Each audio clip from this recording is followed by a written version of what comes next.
हाँ जी बेटा, आज हम एक्सरसाइज 1.4 जो हमारी रियल नंबर्स की है वो हम डिस्कस करने जा रहे हैं। ठीक है, तो 1.4 में पहले हम अगर बात करें 1.1 में हमने यूक्लिड्स डिवीजन लेमा पढ़ा था। 1.2 में हमने फंडामेंटल थ्योरम ऑफ अर्थमेटिक के रिलेटेड HCF और LCM निकाला था। ठीक है, और वहां पर हमने एक आइडेंटिटी भी पढ़ी थी, HCF multiply LCM is equal to product of two numbers. ठीक है, 1.3 में हमने इरेशनल नंबर्स पढ़े थे कि √5 √3 या 2 + √5 या 3 + 2 √3, ये इस तरह के जो नंबर्स हैं ये इरेशनल प्रूव करने थे हमने, और हमने अज्यूम इसका कॉन्ट्रेरी पार्ट लिया था, मतलब हम अज्यूम करके चलते थे कि रैशनल है, फिर हमने आगे चल के प्रूव किया था कि ये इरेशनल है।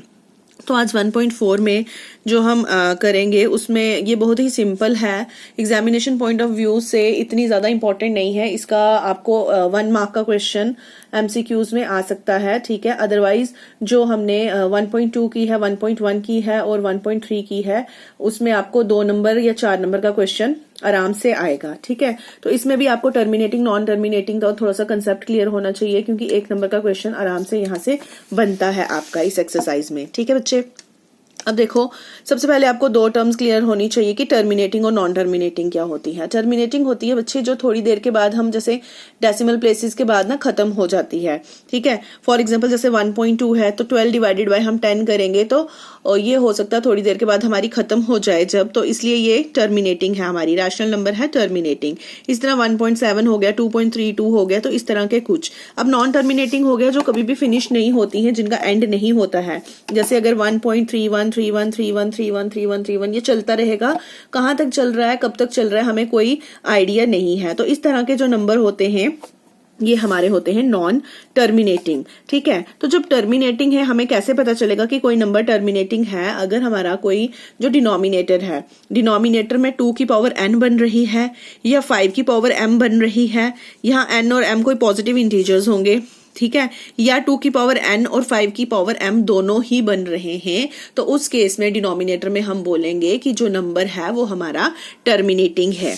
ठीक है, अब देखिए यही मैंने लिखा है कि अगर एनीथिंग डिवाइडेड बाय 2 की पावर n बन रहा है तब भी हमारा टर्मिनेटिंग है, अगर एनीथिंग डिवाइडेड बाय 5 की पावर n बन रहा है तब भी टर्मिनेटिंग है, और अगर एनीथिंग डिवाइडेड बाय 2 की पावर n इंटू 5 की पावर n बन रहा है तब भी हमारा टर्मिनेटिंग होगा। ठीक है, तो 2 की पावर n है तो इसको तो मैं लिख ही सकती हूँ मल्टीप्लाई 5 की पावर 0। सिमिलरली अगर ये है तो इसको मैं मल्टीप्लाई लिख सकती हूँ 2 की पावर 0। ठीक है, तो इन शॉर्ट आप याद रख सकते हो कि अगर ये 2 की पावर n या 5 की पावर n वाले फैक्टर्स डिनोमिनेटर में हैं, सिर्फ यही फैक्टर्स, तो हमारा जो टर्म है वो टर्मिनेटिंग होगी, otherwise it is not terminating. ठीक है, तो हमारा अगर हम फर्स्ट क्वेश्चन लेते हैं बच्चे, आपकी जो एक्सरसाइज 1.4 का क्या बोला है इसने, without actually performing the long division. Long division हमने नहीं करनी है। Without performing long division state whether the following rational numbers will have a terminating decimal expansion or a non-terminating repeating decimal expansion। तो कुछ नहीं करना हमने, अभी मैंने बताया कि टर्मिनेटिंग या नॉन टर्मिनेटिंग हमें डिनोमिनेटर से आराम से पता चल जाता है, उसके फैक्टर्स निकाल के।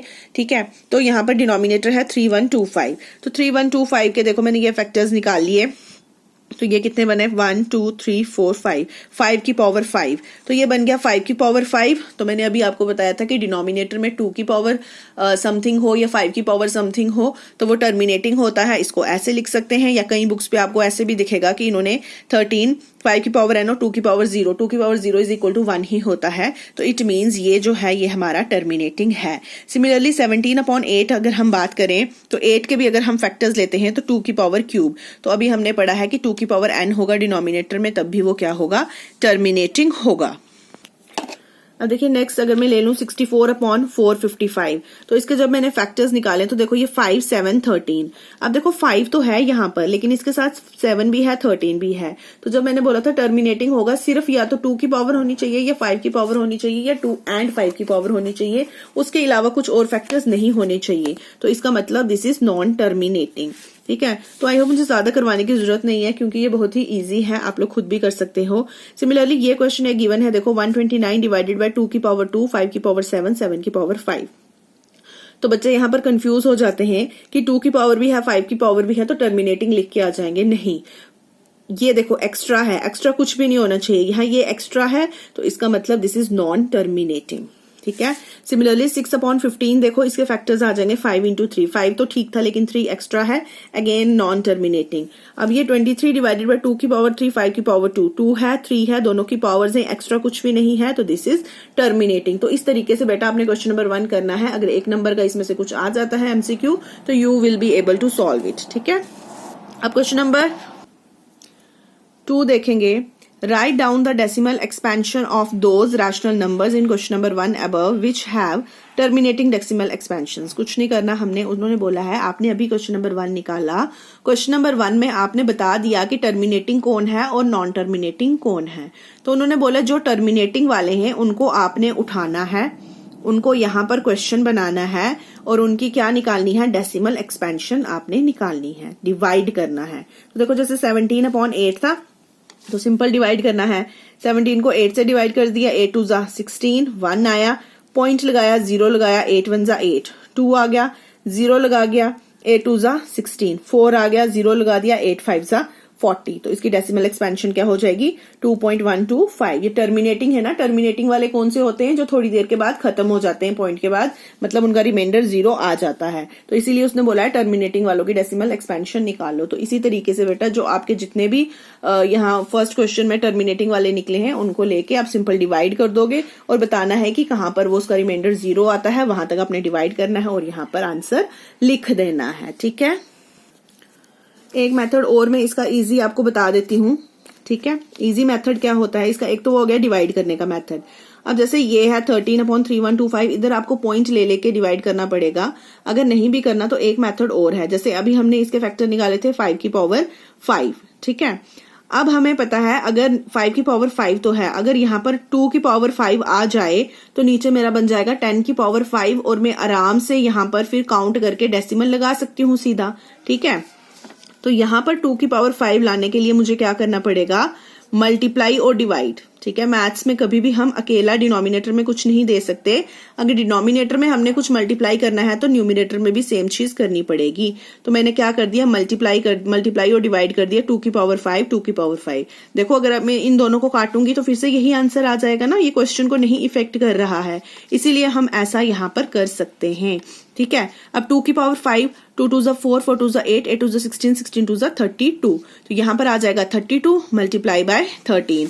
और यहाँ पर मैं अगर और सिंप्लीफाई करूं बच्चे आपके लिए तो ये आ जाएगा देखो 13 इंटू 32।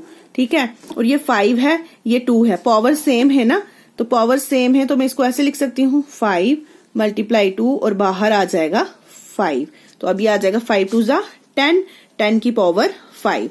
अब 32 इंटू 13 करेंगे मल्टीप्लाई तो सिंपल आ जाएगा 416, 10 की पावर 5 मतलब 1 और फिर 5 0, 1 2 3 4 5। ठीक है, अब मतलब यहाँ पर सिर्फ मुझे पॉइंट लगाना है, तो 5 टर्म्स छोड़ के पॉइंट लगाना है। तो 1 2 3, वो 0 यहाँ नहीं लगते हैं, यहाँ लगेंगे, 2 0 और यहाँ लगेंगे, 4 5, फिर आ जाएगा पॉइंट। तो this will be your answer.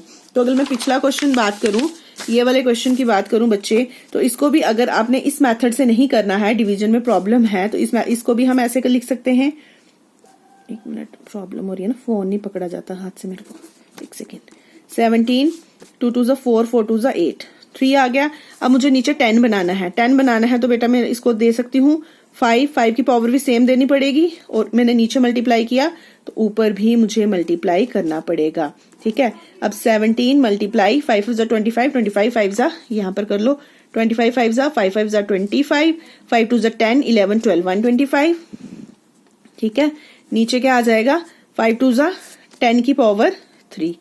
ठीक है, ये आ जाएगा 10 की पावर 3। अब यहाँ पर कर लो 125 मल्टीप्लाई बाय 17, 7 5 जा 35, 7 2 जा 14, 15 16 17, 17, 7 1 जा 7 और 8।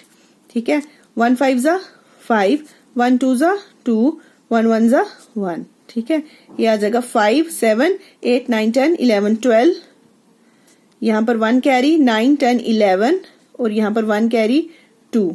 तो ये क्या आ जाएगा मेरा 2125 डिवाइडेड बाय 10 की पावर 3 है, मतलब नीचे कितने 0, 1 2 3, 3 0, तो 1 2 3 टर्म्स छोड़ दो तो आंसर आएगा 2.125। देखो ये डिवाइड करके आंसर निकाला था, सेम है। देखो 2.125 2.125। तो अब आपकी मर्जी है, आपको ये वाला मेथड इजी लगता है या डिवाइड वाला मेथड इजी लगता है, तो you can choose any one according to your choice. ठीक है बच्चे। अब देखिए क्वेश्चन नंबर 3 इसने बोला है the following real numbers have decimal expansion given decimal expansions as given below. In each case decide whether they are rational or not. ठीक है, हमें केसेस दिए, हमें बताना है वो रैशनल है या नहीं है।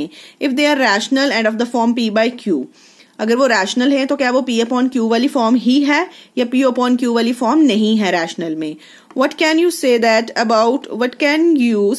about prime factor of q? चलिए देखिए, ये हमें कुछ पार्ट्स दिए हैं, जैसे ये वाला दिया है, हमें बताना है कि ये क्या रैशनल नंबर है या नहीं है। अब देखो ये खत्म हो रहा है, टर्मिनेटिंग है, तो 1 2 3 4 5 6 7 8 9 9 जीरो आएंगे, तो इसको मैं लिख सकती हूँ 43 डिवाइडेड बाय 10 की पावर 9। अब ये 10 बन रहा है ना, 10 को मैं लिख सकती हूँ 2 की पावर 5 इंटू 2 की पावर 9 इंटू 5 की पावर 9, 5 2 10 बनता है। तो ये कौन सी फॉर्म है मेरी, q इज इक्वल टू 2 की पावर n 5 की पावर m वाली फॉर्म मेरी बन रही है। ठीक है, अब लेकिन ये वाला क्वेश्चन देखो ये खत्म ही नहीं हो रहा। जो नहीं खत्म होते हैं उनको हम क्या बोलते हैं, इररैशनल नंबर। ये नॉन रिपीटिंग है, पहले देखो ये 120 था, फिर 1200 12,000 12 लाख, तो ये क्या हो गया, non repeating non terminating irrational numbers हो जाएंगे। ये जो बार वाले होते हैं ये भी क्या होते हैं, रैशनल नंबर्स होते हैं, नॉन टर्मिनेटिंग, खत्म नहीं होते हैं जो, लेकिन रैशनल नंबर होते हैं, नॉन टर्मिनेटिंग रिपीटिंग। यहाँ पर q जो है इस फॉर्म में नहीं होता, 2 की पावर n 5 की पावर m। क्यों, क्योंकि हमें नहीं पता नीचे कितना 10 की पावर कितनी आएगी, लेकिन इस केस में हमें पता था, इसलिए ये कौन सी फॉर्म है, 2 की पावर n 5 की पावर m, ये वाला रैशनल नंबर 2 की पावर n q की पावर 2 की पावर n 5 की पावर m वाली फॉर्म नहीं है। ठीक है, और ये हमारा इरैशनल नंबर है क्योंकि ये खत्म ही नहीं हो रहा। ठीक है, तो आप ध्यान रखेंगे जो टर्मिनेट हो रहे हैं, खत्म हो रहे हैं, वो भी रैशनल नंबर होते हैं, और जिनके ऊपर बार होता है वो भी रैशनल नंबर होते हैं, लेकिन जो सो ऑन करके चलते रहते हैं that are over irrational number. तो बेटा यही 3 क्वेश्चन आपके इस एक्सरसाइज में होली सोली थे एनसीईआरटी में, जो हमने कर लिए टर्मिनेटिंग नॉन टर्मिनेटिंग बेसिस पे। ठीक है, और मैंने आपको क्वेश्चन नंबर जो 2 था वो भी मैंने आपको सॉल्व करना बता दिया कि अगर आपको डेसिमल एक्सपेंशन निकालनी है टर्मिनेटिंग वंस की, तो आप 2 मेथड से कर सकते हो, या सीधा डिवाइड करके कर सकते हैं, या फिर जो मैंने ये 2 की पावर m q की पावर n वाला मेथड आपको बताया है। You can go with your comfortability level. ठीक है, जो आपको कंफर्टेबल लगता है, जो आपको इजी लगता है, तो आप वो इसमें से चूज कर सकते हैं। ठीक है, with this we have completed with our first chapter. Now in the next lecture we will start with your second chapter, that is polynomials. ठीक है, till then practice these questions. Still finding any doubt in any question, you can ask me. Okay beta.